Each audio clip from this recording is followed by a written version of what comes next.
सतत हरित क्रांति, इसे हम द्वितीय हरित क्रांति भी कहते हैं। सतत हरित क्रांति एक संकल्पना है। सवाल है कि इसकी आवश्यकता क्यों है। हरित क्रांति आपने पढ़ लिया मुझसे। सवाल यह है कि सतत हरित क्रांति की आवश्यकता क्यों है, यह है क्या। वास्तव में आज कृषि क्षेत्र में फिर से वैसे ही चुनौती विद्यमान है जैसा कि 1960 के दशक में थी। यानी आज एक दूसरी हरित क्रांति की आवश्यकता है जैसा कि 1960 के दशक में थी। तो आइए पहले हम समझते हैं कि सतत हरित क्रांति की आवश्यकता क्यों है, यह है क्या। वास्तव में पहली हरित क्रांति जो कि 1960 के दशक में आई थी, उसने बहुत सी सामाजिक, आर्थिक, पर्यावरणीय और राजनीतिक समस्याओं को जन्म दिया, क्षेत्रीय विषमता को जन्म दिया, है ना, मिट्टी की विषाक्तता को जन्म दिया, जल के अंधाधुंध दोहन को जन्म दिया। तो पहली हरित क्रांति ने बहुत सी समस्याओं को जन्म दिया है। उन समस्याओं का जिक्र हमें पहले करना होगा, तभी हम बता पाने में सक्षम होंगे कि सतत हरित क्रांति की जरूरत क्यों है। उदाहरण के लिए पहली हरित क्रांति कुछ महंगे आगतों के पैकेज पर आधारित थी। वास्तव में वो एक खर्चीली रणनीति थी। उस खर्चीली रणनीति के 3 महत्वपूर्ण भाग थे: रासायनिक उर्वरक, उच्च गुणवत्ता वाले बीज और सिंचाई। जिन क्षेत्रों में या जिन किसानों के पास ये सुविधा उपलब्ध थी, जो इस खर्चीली रणनीति या महंगे आगतों को अपना सकते थे, उन्होंने जोखिम उठाया। लेकिन ऐसे क्षेत्रों के किसान जो इस खर्चीली रणनीति को नहीं अपना सकते थे, वे कृषि विकास में पिछड़े रह गए। उदाहरण के लिए पंजाब हरियाणा के किसान जो कि समृद्ध थे, उन्होंने खर्चीली रणनीति को अपनाने का जोखिम उठाया और कृषि विकास में पंजाब हरियाणा जैसे क्षेत्र अग्रणी हो गए। लेकिन ऐसे किसान जो महंगे आगतों का पैकेज नहीं अपना सके, ऐसे किसान कृषि विकास में पीछे रह गए, है ना। तो वास्तव में हरित क्रांति की ये एक बड़ी विसंगति थी। हरित क्रांति ने समानता को जन्म नहीं दिया, उसने असमानता को जन्म दिया। क्षेत्रीय और वैयक्तिक यानी अंतर वैयक्तिक विषमता और अंतर क्षेत्रीय विषमता, है ना। नहीं एक क्षेत्र के सभी किसान लाभान्वित हुए और नहीं सभी क्षेत्रों के किसान लाभान्वित हुए। पंजाब हरियाणा जैसे क्षेत्रों के किसानों ने लाभ उठाया क्योंकि उनके पास महंगी रणनीति को अपनाने का संसाधन था। इसके अलावा जो क्षेत्र पहले से सिंचित थे या नहरी सिंचाई वाले क्षेत्रों में ही नई कृषि रणनीति को अपनाया जा सका, क्योंकि नई कृषि रणनीति के महत्वपूर्ण भाग थे रासायनिक उर्वरक, उच्च गुणवत्ता वाले बीज और सिंचाई। वास्तव में जिन उच्च गुणवत्ता वाले संकर बीजों का प्रयोग हरित क्रांति के दौरान किया जा रहा था, उन्हें ज्यादा मात्रा में रासायनिक उर्वरक चाहिए थी और रासायनिक उर्वरकों को ज्यादा मात्रा में पानी चाहिए थी। तो सबसे बड़ी आवश्यकता तो ये थी कि पानी कहाँ पे है, सिंचाई व्यवस्था कहाँ पे है। जहां पे सिंचाई व्यवस्था या नहरी सिंचाई का विकास हुआ था, वहां पर किसानों ने बढ़ चढ़कर महंगे आगतों का जोखिम उठाया। लेकिन जिन क्षेत्रों में सिंचाई व्यवस्था का विकास नहीं किया जा सका था, वहां के किसान असहाय बने रहे। वे न तो रासायनिक खाद खरीद पाए और न ही उच्च गुणवत्ता वाले बीज। क्यों? क्योंकि वहां पे सिंचाई सुविधा ही नहीं थी। उदाहरण के लिए हम पंजाब और असम जैसे राज्यों के कृषि विकास में यह अंतर साफ तौर पे देख सकते हैं। पंजाब जहां पे कि नहरी सिंचाई का खूब विकास हुआ है, वहां पर किसानों ने महंगी रणनीति का जोखिम उठाया क्योंकि सिंचाई व्यवस्था उपलब्ध थी। जबकि असम जहां पे कि सिंचाई व्यवस्था पिछड़ी हुई है, वहां पर कृषि विकास नहीं हो पाया, महंगी रणनीति को नहीं अपनाया जा सका। इसी तरह से इससे क्या बढ़ा, इससे अंतर क्षेत्रीय विषमता बढ़ी।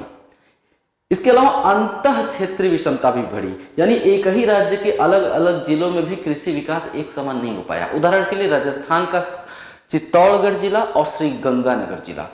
राजस्थान के श्रीगंगानगर जिले में नहरी सिंचाई सुविधा का विकास हुआ है इंदिरा गांधी नहर परियोजना के रूप में, इसलिए राजस्थान का श्रीगंगानगर जिला कृषि विकास में अग्रणी रह गया।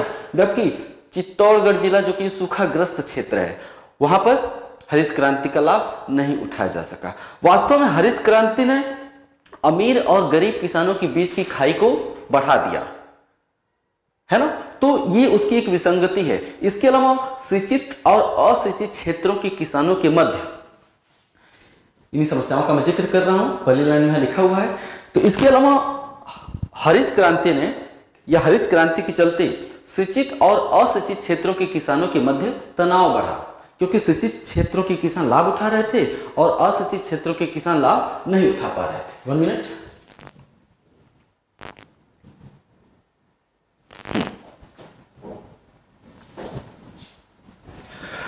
ठीक है। तो शिक्षित और अशिक्षित क्षेत्रों के किसानों के मध्य तनाव बढ़ा है। विभिन्न क्षेत्रों के किसानों के मध्य आय में विषमता बढ़ी है। कुछ किसानों के पास आय बढ़ गया, कुछ किसानों के पास आय नहीं बढ़ पाया। तो किसानों के मध्य आय में विषमता बढ़ी। इससे क्या हुआ? इससे भारत में ग्रामीण विकास में विषमता देखने को मिलती है। भारत में कुछ ग्रामीण क्षेत्र बहुत अग्रणी हैं और कुछ ग्रामीण क्षेत्र बहुत ही पिछड़े हैं। तो ग्रामीण विकास में विषमताएं बढ़ी। पूंजीवादी खेती को बढ़ावा मिला क्योंकि नई कृषि रणनीति जो कि खर्चीली थी उसका लाभ बड़े किसानों ने उठाया। बड़े किसानों ने बड़े बड़े कृषि फार्म बना लिए, तो छोटे किसानों का खेत खरीद लिया, बड़े बड़े कृषि फार्म बना लिए, उन्होंने अपने आप को डेवलप किया, जबकि छोटे किसान अपना खेत छोड़कर विस्थापित हो गए। तो पूंजीवादी कृषि को प्रोत्साहन मिला, इससे विस्थापन जैसी समस्याएं भी उभरी। गेहूं और चावल का उत्पादन तो खूब बढ़ा। मैं समस्याओं पर बात कर रहा हूं। हरित क्रांति की समस्याएं क्या थी?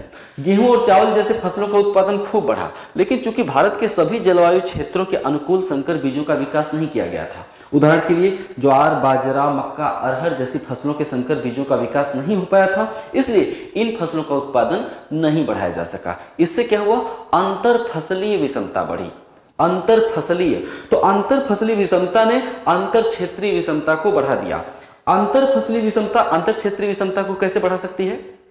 जैसे गेहूं और चावल उत्पादक क्षेत्रों के किसान समृद्ध हो गए, है ना। गेहूं और चावल के संकर बीजों का विकास किया गया था, खूब उत्पादन बढ़ा गेहूं और चावल के संदर्भ में, और गेहूं और चावल उत्पादक क्षेत्रों के किसान समृद्ध हो गए, जबकि ज्वार, बाजरा, अरहर उत्पादक क्षेत्रों के किसान पिछड़े रह गए।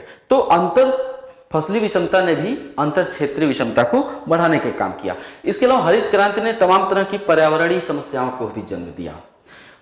पर्यावरणीय समस्याएं ज्यादातर इसलिए पैदा हुई क्योंकि भूमि और जल और मिट्टी का अंधाधुंध शोषण करने की मानसिकता का विकास हुआ। हरित क्रांति की एक विसंगति यह थी कि हरित क्रांति ने दोहन और शोषण करने की मानसिकता का विकास किया। रासायनिक उर्वरक, उच्च गुणवत्ता वाले बीज और सिंचाई के माध्यम से ज्यादा उत्पादन करने की मानसिकता का विकास हुआ। इससे लोलुपतापूर्ण दोहन हुआ मिट्टी का और पानी का, है ना। पानी का दोहन कैसे हुआ? पंजाब हरियाणा के नहरी सिंचाई वाले इलाकों में किसानों ने लोलुपतापूर्ण दोहन किया पानी का, नहरी जल का लोलुपतापूर्ण दोहन किया। उन्होंने क्या किया कि अपने क्षेत्र को लबालब भर दिया पानी से। इससे मिट्टी में जलाक्रांति बढ़ी, इससे मिट्टी में लवणीकरण की समस्या बढ़ी, मिट्टी में लवण की यानी नमक की सांद्रता बढ़ी धीरे धीरे, और मिट्टी का निम्नीकरण बढ़ा। इसके अलावा हरित क्रांति के क्षेत्र में सरकार ने सस्ती बिजली दी, किसानों को प्रोत्साहित करने के लिए सस्ती बिजली दी। सस्ती बिजली पाकर समृद्ध किसानों ने क्या किया? भूमिगत जल का खूब दोहन किया। भूमिगत जल का दोहन के चलते ऐसे क्षेत्रों में, विशेषकर पंजाब, हरियाणा, पश्चिमी यूपी के क्षेत्रों में भूमिगत जल का स्तर काफी नीचे चला गया, है ना। सरकार ने क्या किया कि किसानों को प्रोत्साहित करने के लिए, उत्पादन बढ़ाने के लिए यूरिया पर सब्सिडी दी। किसानों में मानसिकता बनी कि खाद मतलब यूरिया।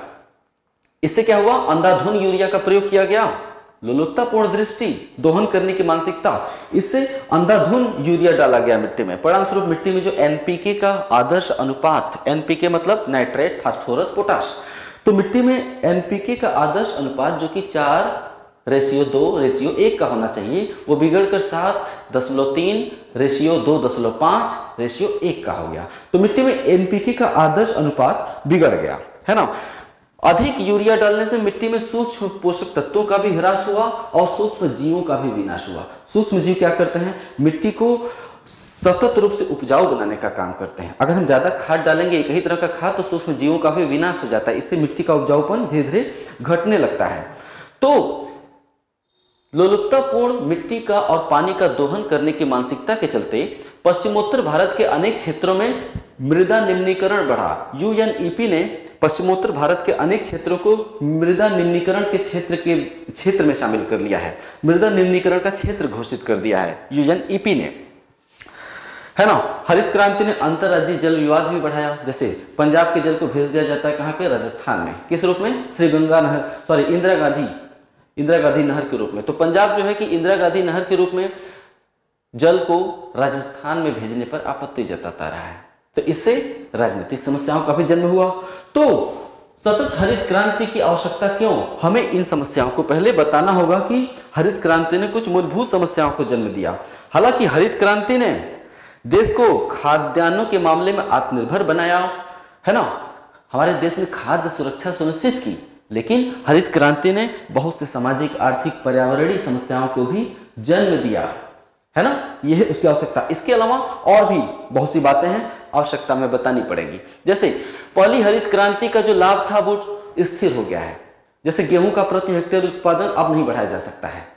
जितना हमने प्रति हेक्टेयर उत्पादन बढ़ाना था गेहूं का बढ़ा लिया। उच्च उत्पादकता वाले बीज, जिन्हें हम HYV बीज कहते हैं, उनके माध्यम से हमने गेहूं का अधिकतम उत्पादन बढ़ा लिया, प्रति हेक्टेयर उत्पादन। अब क्या है, अब गेहूं का प्रति हेक्टेयर उत्पादन एक तरह से स्थिर हो चुका है। चावल का उपभोग हम उत्पादन से ज्यादा कर रहे हैं धीरे धीरे, क्योंकि हमारी जनसंख्या बढ़ती चली जा रही है ना। मध्यम वर्ग का दायरा बढ़ रहा है, हमारे देश में मध्यम वर्ग का दायरा बढ़ रहा है, उनके पास क्रय शक्ति बढ़ रही है, उनकी आय बढ़ रही है। आय बढ़ने से, क्रय शक्ति बढ़ने से खाद्यान्नों की मांग में लगातार वृद्धि होती जा रही है, जबकि खाद्यान्नों की मांग तो बढ़ रही है और दूसरे खाद्य स्फीति यानी खाद्यान्नों की महंगाई भी बढ़ती जा रही है। तो बढ़ती हुई खाद्य महंगाई क्या संकेत कर रही है कि खाद्यान्न उत्पादन में वृद्धि के बावजूद हम कहीं न कहीं खाद्यान्नों की कमी से जूझ रहे हैं, है ना। तो इसलिए आज फिर से भारत में कृषि क्षेत्र के सामने वैसे ही चुनौती है जैसा कि 1960 के दशक में थी। अनुमान है कि 2050 तक आते आते भारत की जनसंख्या लगभग कितनी होगी, 200 करोड़ होगी, है ना। 2050 तक आते आते भारत की जनसंख्या 200 करोड़ होगी। इसलिए खाद्यान्नों की चालू मांग भी बढ़कर दोगुनी हो जाएगी, है ना।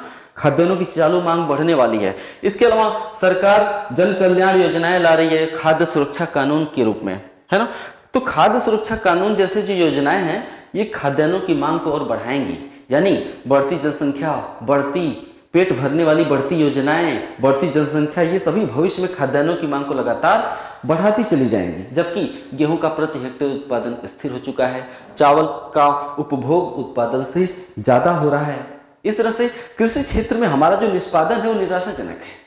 हम कृषि क्षेत्र में विकास दर को तमाम प्रयासों के बावजूद 4% से ज्यादा नहीं बढ़ा पाए। कृषि क्षेत्र की वृद्धि दर 4% पर टिकी हुई है और बहुत प्रयास करके हम उसे 4% पर ले आए हैं। 4% से ज्यादा विकास दर हम कृषि क्षेत्र में बढ़ा ही नहीं पा रहे हैं। इसका एक रीजन ये भी है कि कृषि क्षेत्र में सरकारी निवेश लगातार गिरता गया, है ना।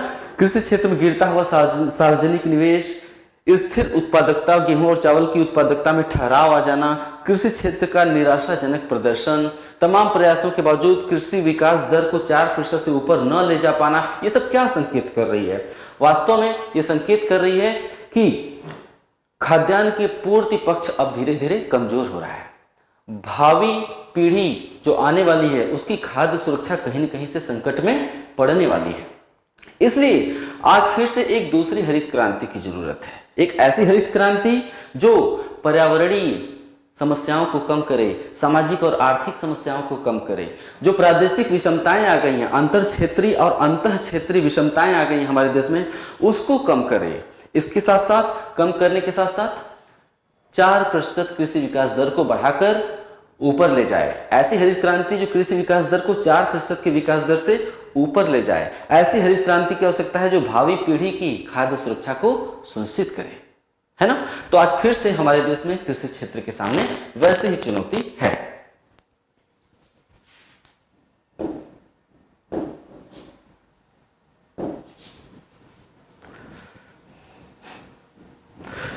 सब कुछ यहां पे लिखा हुआ है जो मैंने अभी बोला, है ना। अब समस्या का समाधान देख लेते हैं।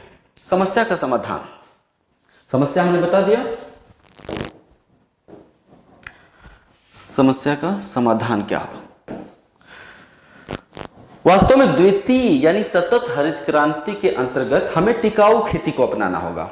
टिकाऊ खेती क्या हो सकती है? द्वितीय या सतत हरित क्रांति के अंतर्गत हमें धीरे धीरे टिकाऊ खेती की तरफ बढ़ना होगा, टिकाऊ कृषि की तरफ बढ़ना होगा। एक ऐसी खेती जो कि आने वाली पीढ़ी की खाद्य सुरक्षा को तो सुनिश्चित करे ही, साथ में हरित क्रांति ने जिन पर्यावरणीय, सामाजिक, आर्थिक समस्याओं को जन्म दिया था, जिन प्रादेशिक विषमताओं को जन्म दिया था, उससे भी निपटने में मददगार बने। हमें एक ऐसी सतत हरित क्रांति की जरूरत है। कैसी? जो कि द्वितीय या सतत हरित क्रांति के अंतर्गत हमें टिकाऊ खेती की तरफ बढ़ना होगा, जो कि आने वाली पीढ़ियों की खाद्य सुरक्षा तो सुनिश्चित करे ही, साथ में प्रादेशिक विषमताओं को कम करे, पर्यावरणीय समस्याओं को दूर करने में मददगार बने। कैसे होगा ये सब? इसके लिए हमें कुछ निश्चित उपायों पर बल देना होगा। कौन कौन से उपाय हैं? इसके लिए हमें कुछ खास उपायों पर बल देना होगा। पहला उपाय क्या हो सकता है?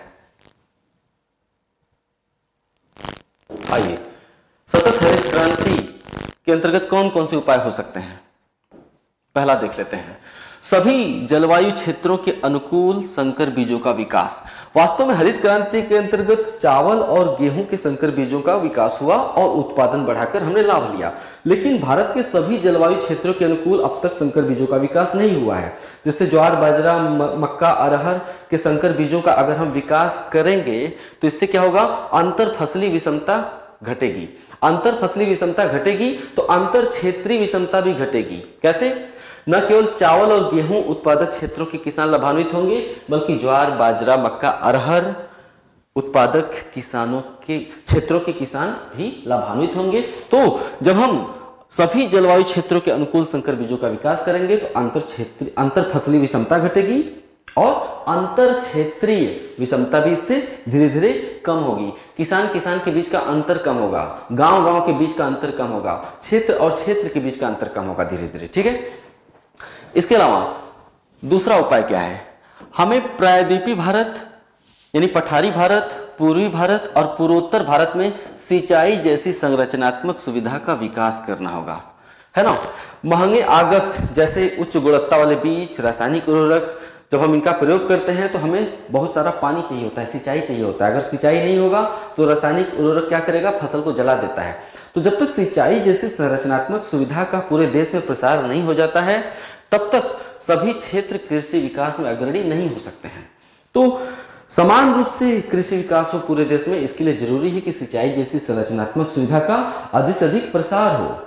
सिंचाई का विकास होगा तो इससे भी अंतर क्षेत्रीय विषमता घटेगी। नदी जोड़ो परियोजना एक महत्वपूर्ण विकल्प है। इसलिए नदी जोड़ो परियोजना के माध्यम से हम क्या कर सकते हैं? सिंचाई का विकास कर सकते हैं और अंतर क्षेत्रीय विषमता को कम कर सकते हैं। नदी जोड़ो परियोजना क्या है? अब जैसे देखते हैं ज्यादातर नदियां उत्तर भारत में हैं, दक्षिण भारत में नदियों में पानी की कमी है। इसी तरह पूर्वी भारत की नदियों में पानी ज्यादा है, पश्चिम भारत की नदियों में पानी कम है। तो अगर उत्तर भारत की नदियों को दक्षिण भारत की नदियों से नहरों के माध्यम से जोड़ दिया जाए और पूर्वी भारत की नदियों को नहरों के माध्यम से पश्चिम भारत की नदियों से जोड़ दिया जाए तो उत्तर भारत में बाढ़ कम आएगी और दक्षिण भारत में विदर्भ, तेलंगाना में सूखा कम पड़ेगा। बात समझ रहे हैं? तो नदियों को जोड़कर हम क्या कर सकते हैं? सिंचाई सुविधा का विकास कर सकते हैं। जहां पर पानी की कमी है वहां पानी पहुंचा सकते हैं, जहां बाढ़ ज्यादा आती है वहां से पानी को स्थानांतरित कर सकते हैं सूखाग्रस्त क्षेत्रों में। तो नदी जोड़ो परियोजना एक महत्वपूर्ण विकल्प है, लेकिन यह अभी भविष्य की गर्भ में है। क्यों? क्योंकि यह बहुत ही खर्चीली, समय साध्य परियोजना है। निश्चित रूप से अगर इसको अमल में लाया जा सका तो भारत में कृषि क्षेत्र का न केवल विकास होगा बल्कि कायाकल्प कर सकता है। इस परियोजना में बहुत ही ताकत है। तो और साथ ही नई टेक्नोलॉजी के प्रयोग हेतु किसानों को प्रशिक्षित करना होगा। कैसे? अब नई टेक्नोलॉजी क्या है? चाहे मशीनीकरण हो, चाहे उच्च गुणवत्ता वाले बीजों को रासायनिक उर्वरक चाहिए, रासायनिक उर्वरकों को पानी चाहिए, इस बारे में किसानों को प्रशिक्षित करना होगा। आमतौर पर क्या होता है कि किसान उच्च गुणवत्ता वाला बीज खरीद लिया लेकिन रासायनिक उर्वरक नहीं खरीदा। अच्छा चलो, उर्वरक खरीद लिया, सिंचाई की पर्याप्त इंतजाम नहीं किए, है ना, तो उसको प्रशिक्षित करना होगा किसान को। भारतीय किसानों में एक समस्या है कि ज्यादातर किसान पढ़े लिखे नहीं हैं, अप्रशिक्षित हैं। इसके चलते हुए नई टेक्नोलॉजी का लाभ नहीं उठा पाते हैं। तो नई टेक्नोलॉजी का लाभ उठाने के लिए किसानों को समय समय पर दिशा निर्देश देना होगा, उन्हें प्रशिक्षित करना होगा। उर्वरक और एचआईवी बीज, ये जो उच्च गुणवत्ता वाले बीज हैं और रासायनिक उर्वरक होते हैं, इनको छोटे छोटे पैकेटों में रियायती दरों पर उपलब्ध कराना होगा। क्योंकि छोटे किसान, हमारे देश में ज्यादातर किसान छोटे छोटे हैं, सीमांत कृषक हैं, ये बड़े बड़े पैकेट नहीं खरीद पाते हैं। इसलिए उच्च गुणवत्ता वाले बीज और रासायनिक उर्वरकों को छोटे छोटे पैकेटों में उपलब्ध कराना होगा, रियायती दरों पर उपलब्ध कराना होगा, ताकि सीमांत कृषक भी उच्च गुणवत्ता वाले बीजों और रासायनिक उर्वरकों का लाभ उठा सकें। अभी सरकार यूरिया पर ही सब्सिडी दे रही है, यूरिया के अलावा अन्य उर्वरकों पर भी सब्सिडी दी जानी चाहिए। इससे क्या है, सरकार दूसरे रासायनिक उर्वरकों का खपत बढ़ा सकेंगे। इससे मिट्टी में एनपीके के आदर्श अनुपात को हम बना सकते हैं। यानी मिट्टी में एनपीके का जो आदर्श अनुपात है वो बिगड़ेगा नहीं। केवल यूरिया का प्रयोग करने से एनपीके का आदर्श अनुपात धीरे धीरे बिगड़ता चला गया है। अगला, लेकिन मिट्टी के स्वास्थ्य को बरकरार रखना भी जरूरी है। हमें मृदा स्वास्थ्य का भी ध्यान रखना होगा। वास्तव में मिट्टी की जो ऊपरी उपजाऊ परत है वही उपजाऊ होती है ना। मिट्टी गहराई में जाने पर उपजाऊ नहीं होती है, कुछ गहराई तक ही मिट्टी उपजाऊ होती है। तो ये सारा उत्पादन, जनसंख्या का भरण पोषण, बढ़ती जनसंख्या का भरण पोषण, ढेर सारा उत्पादन किस पर टिका हुआ है? मिट्टी के स्वास्थ्य पर टिका हुआ है। तो हमें मिट्टी के स्वास्थ्य की चिंता करनी होगी। मिट्टी के स्वास्थ्य की चिंता हम कैसे करेंगे?